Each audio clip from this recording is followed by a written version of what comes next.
Miles and മെമ്മറീസിൻ്റെ മറ്റൊരു മനോഹരമായ എപ്പിസോഡിലേക്ക് എല്ലാവർക്കും സ്വാഗതം. സെർമട്ട് വില്ലേജും കണ്ട് നമ്മൾ പതുക്കെ മാറ്റർഹോൺ മൗണ്ടനിലേക്ക് പോകാനുള്ള കേബിൾ കാറിൻ്റെ അടുത്ത് വരെ എത്തി. ഇവിടെ നിന്ന് ഏകദേശം 1 മണിക്കൂർ കേബിൾ കാർ റൈഡ് ചെയ്താൽ നമ്മൾ മാറ്റർഹോൺ മൗണ്ടൻ്റെ ഏറ്റവും മുകളിലെത്തും. സ്വിറ്റ്സർലൻഡിൻ്റെയും ഇറ്റലിയുടെയും അതിർത്തി പ്രദേശത്ത് സ്ഥിതി ചെയ്യുന്ന ഒരു മനോഹരമായ പർവ്വതനിരയാണ് മാറ്റർഹോൺ. നമ്മൾ കഴിഞ്ഞ വീഡിയോയിൽ കണ്ടതുപോലെ തന്നെ ഈ യാത്രയുടെ ആരംഭം സെർമട്ട് എന്ന ഗ്രാമത്തിൽ നിന്നായിരുന്നു. മോട്ടോർ വാഹനങ്ങൾക്ക് വിലക്കുള്ള ഒരു ശാന്തമായ മനോഹരമായ ഒരു ഗ്രാമമാണ് സെർമട്ട്. ഇതിൻ്റെ പശ്ചാത്തലത്തിൽ നിൽക്കുന്നത് പ്രശസ്തമായ മാറ്റർഹോൺ മലയാണ്. ഈ മാറ്റർഹോൺ മലയെക്കുറിച്ച് പറയുമ്പോൾ ലോകത്തെ ഏറ്റവും അധികം ഫോട്ടോഗ്രാഫുകൾ എടുത്തിട്ടുള്ള ഒരു പർവ്വതനിരയാണ് മാറ്റർഹോൺ.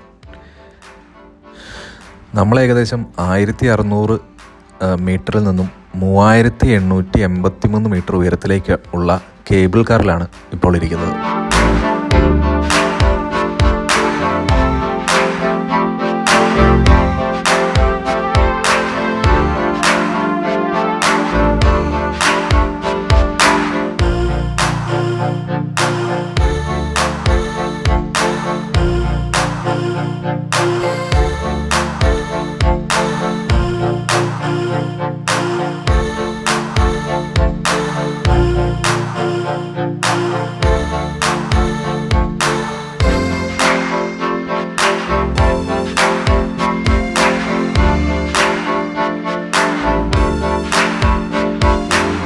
നമ്മൾ യാത്ര തുടങ്ങിയപ്പോൾ നമ്മുടെ കേബിൾ കാറിന് താഴെ കാണാൻ സാധിച്ചിരുന്നത് വരണ്ട കുറച്ച് പ്രദേശങ്ങൾ മാത്രമായിരുന്നു. എന്നാൽ കേബിൾ കാർ മുകളിലേക്ക് പോകുന്തോറും വരണ്ട പ്രദേശങ്ങൾ മാറി മഞ്ഞിൻ്റെ കട്ടി കൂടിക്കൂടി വരികയാണ്.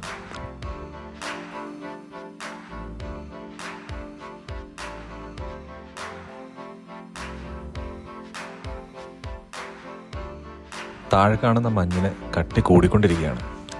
നമ്മളിപ്പോൾ മാറ്റർഹോൺ മൗണ്ടൻ്റെ ഏറ്റവും മനോഹരമായ വ്യൂവിന് വേണ്ടിയിട്ട് ഒരു സ്റ്റേഷനിലേക്ക് ഇറങ്ങാൻ പോവുകയാണ്. ഇവിടെ നിന്ന് നോക്കുമ്പോൾ മാറ്റർഹോൺ മൗണ്ടൻ ഏറ്റവും നന്നായി നമുക്ക് കാണുവാൻ സാധിക്കും. ഇതിനുശേഷം നമ്മൾ മാറ്റർഹോൺ മൗണ്ടൻ്റെ മുകളിലേക്കാണ് പോകുന്നത്. ഇനി നമുക്ക് ഈ കാഴ്ച കാണുവാൻ സാധിക്കില്ല.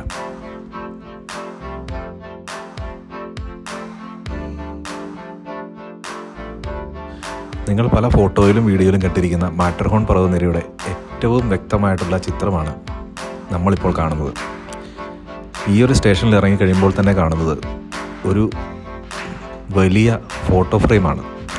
ഈ ഫോട്ടോ ഫ്രെയിമിന് മുമ്പിൽ നിന്നുകൊണ്ട് ആവശ്യമായ ആംഗിളുകളിൽ ക്യാമറ സെറ്റ് ചെയ്ത് വെച്ചാൽ മാറ്റർഹോണിൻ്റെ പശ്ചാത്തലത്തിൽ നമുക്ക് വളരെ ഭംഗിയുള്ള ഫോട്ടോകൾ എടുക്കാവുന്നതാണ്. കുറച്ചു നേരം ഇവിടെ ചെലവഴിച്ചതിന് ശേഷം ഗ്ലേഷ്യർ പാരഡൈസിലേക്കുള്ള എൻ്റെ യാത്ര ഞാൻ തുടരുകയാണ്.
താഴെക്കൂടെ ധാരാളം ആളുകൾ സ്കീയിങ് ചെയ്തു പോകുമ്പോൾ ഇത് വളരെ നിസ്സാരമായിട്ടുള്ളൊരു കാര്യമാണല്ലോ എന്ന് നിങ്ങളെപ്പോലെ തന്നെ ഞാനും ചിന്തിച്ചിരുന്നു.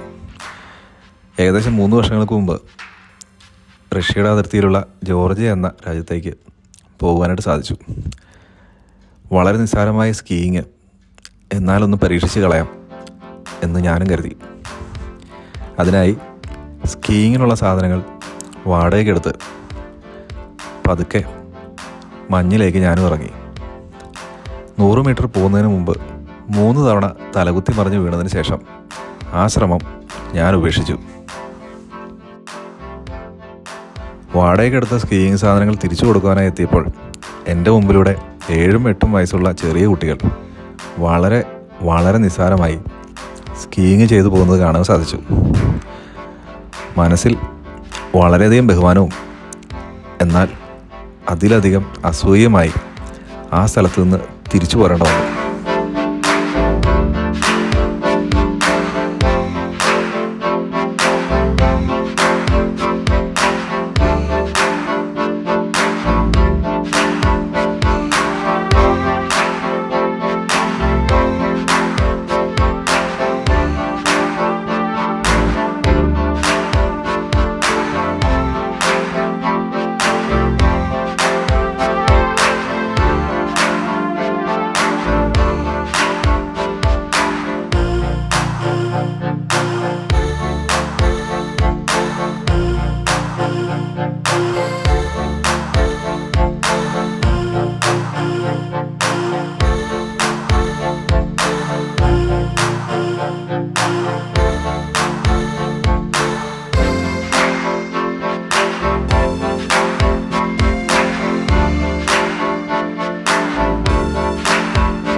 ഇത് ഗ്ലേഷ്യർ പാരഡൈസിലേക്കുള്ള ഏറ്റവും അവസാനത്തെ സ്റ്റേഷനാണ്. ഈ സ്റ്റേഷനിൽ നമ്മൾ വന്ന കേബിൾ കാർ ഇറങ്ങി ഇവിടെ നിന്ന് വേറെ ഒരു കേബിൾ കാർ കയറി വേണം ഗ്ലേഷ്യർ പാരഡൈസിലേക്ക് പോകാൻ. കാരണം ഇത് വളരെയധികം ഉയരത്തിലാണ് നിൽക്കുന്നത്. ഇവിടെ നിന്നും പ്രത്യേകം സജ്ജീകരിച്ചിരിക്കുന്ന നിങ്ങൾക്കിപ്പോൾ കാണാവുന്ന രീതിയിലുള്ള ഈ കേബിൾ കാർ വഴിയാണ് നമ്മൾ ഗ്ലേഷ്യർ പാരഡൈസിലേക്ക് പോകുന്നത്. ഈ ഗ്ലേഷ്യർ യൂറോപ്പിലെ ഏറ്റവും വലിയ സ്കീ മേഖലകളിലൊന്നാണ്. ശൈത്യകാലത്ത് പ്രൊഫഷണലായിട്ടുള്ള സ്കീയർമാർ ഇവിടെ വന്ന് പരിശീലനം നടത്താറുണ്ട്. ഇത് ഒളിമ്പിക് പോലെയുള്ള വലിയ വലിയ ഇവൻറ്റുകൾ നടത്താൻ സൗകര്യമുള്ള ഒരു സ്ഥലമാണ്.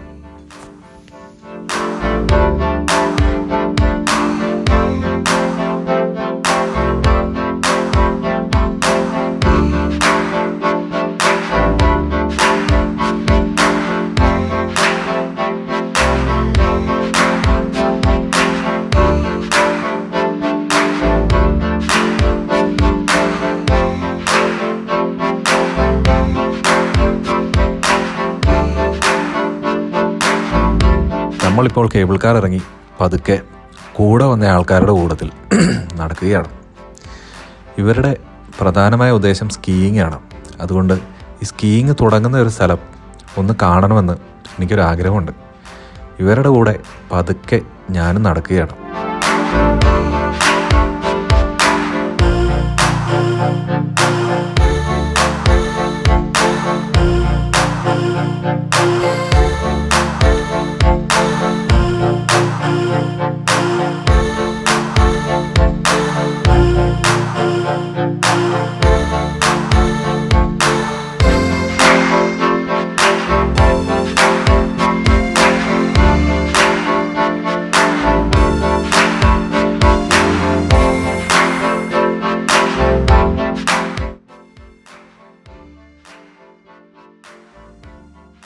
അതിമനോഹരമായ ഒരു സ്ഥലം. ഇവിടെ നിന്നാണ് സ്കീയിങ് തുടങ്ങുന്നത്. എൻ്റെ കൂടെ കേബിൾ കാറിലുണ്ടായിരുന്ന ആളുകളെല്ലാം അവരുടെ സ്കീയിങ്ങിന് വേണ്ട സാധനങ്ങളെല്ലാം അണിഞ്ഞ് പതുക്കെ പതുക്കെ താഴേക്ക് മഞ്ഞിലൂടെ തെന്നിത്തെറിച്ച് പോകുകയാണ്. അതിമനോഹരമായ കാഴ്ച. തന്നെയുമല്ല, ചെറിയ രീതിയിൽ മഞ്ഞ് പെയ്യുന്നുമുണ്ട്. ഈ ഒരു മലയുടെ പ്രത്യേകത എന്താണെന്ന് വെച്ചാൽ 2000-ലധികം വർഷം പഴക്കമുള്ള ഒരു ഗ്ലേഷ്യർ, അതായത് മഞ്ഞ് മലയുടെ ഉള്ളിലാണ് ഇത് തുരന്ന് ഉണ്ടാക്കിയിരിക്കുന്നത്. നമ്മൾ ഇങ്ങോട്ട് വന്നപ്പോൾ കണ്ട ആ തുരങ്കം ഒരു മഞ്ഞ് മലയ്ക്കുള്ളിലാണ് നിലകൊള്ളുന്നത്. ഇതിന് ഏകദേശം 2000-ലധികം വർഷങ്ങൾ പഴക്കമുണ്ടെന്നാണ് ഇവിടെ എഴുതി വച്ചിരിക്കുന്നത്. സ്കീയിങ് പോയിൻ്റ് കണ്ടതിന് ശേഷം പതുക്കെ ഒരു വ്യൂയിങ് പോയിന്റിലേക്ക് നമ്മൾ പോവുകയാണ്. ഒരു ലിഫ്റ്റിൽ കയറി വേണം മുകളിലത്തെ തട്ടിലെത്താൻ. അവിടെ നിന്ന് ഈ കാണുന്ന പോലെ സ്റ്റെപ്പുകൾ വഴി നമുക്ക് ഏറ്റവും മുകളിലായി എത്താം. നിങ്ങൾക്കിപ്പോൾ കാണാം ക്രൂശിതനായ യേശുക്രിസ്തുവിൻ്റെ ഒരു രൂപം ഇവിടെ സ്ഥാപിച്ചിട്ടുണ്ട്. ഇവിടെ നിന്ന് താഴേക്ക് നോക്കുകയാണെങ്കിൽ വളരെ വിശാലമായ ഒരു കാഴ്ചയാണ് നമുക്ക് കാണാൻ സാധിക്കുക. എൻ്റെ കൂടെയുള്ള സ്കീയിങ്ങിന് വന്ന സുഹൃത്തുക്കൾ പറഞ്ഞതനുസരിച്ച് വേനൽക്കാലത്ത് ഇവിടെ നിന്നാൽ അതിവിശാലമായ, അതായത് സ്വിറ്റ്സർലൻഡിൻ്റെയും ഫ്രാൻസിൻ്റെയും അതിർത്തിയിൽ സ്ഥിതി ചെയ്യുന്ന ഷാമോണെ അല്ലെങ്കിൽ മോണ്ട് ബ്ലാങ്ക്, ഈ മലകൾ വരെ ഇവിടെ നിന്നാൽ കാണാമെന്നാണ് അവർ പറഞ്ഞത്. കാരണം ഇത്രയും ഉയരമുള്ള വേറൊരു പർവ്വതനിര ആൽപ്സ് പർവ്വതനിരയ്ക്കുള്ളിൽ ഇല്ല എന്ന് തന്നെ പറയാം.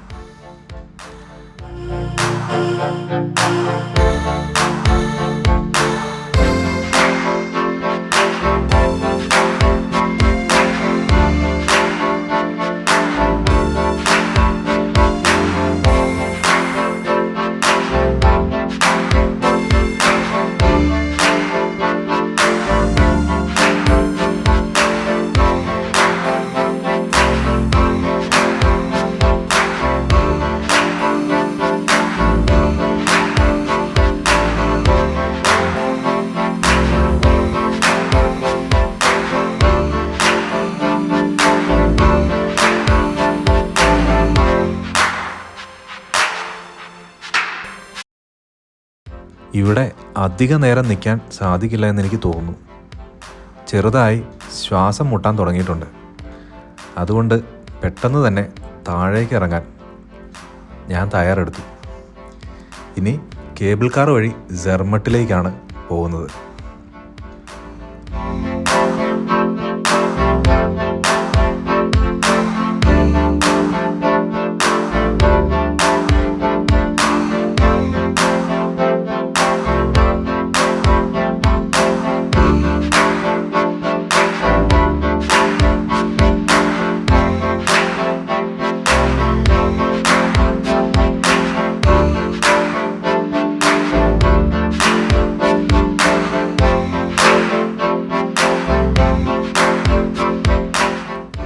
മാറ്റർഹോൺ പർവ്വതനിരയും അതിലെ ഗ്ലേഷ്യർ പാരഡൈസും ഉൾപ്പെടുന്ന ഇന്നത്തെ വീഡിയോ എല്ലാവർക്കും ഇഷ്ടമായി എന്ന് വിചാരിക്കട്ടെ.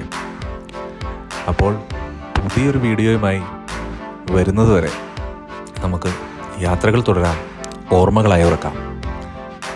നന്ദി, നമസ്കാരം.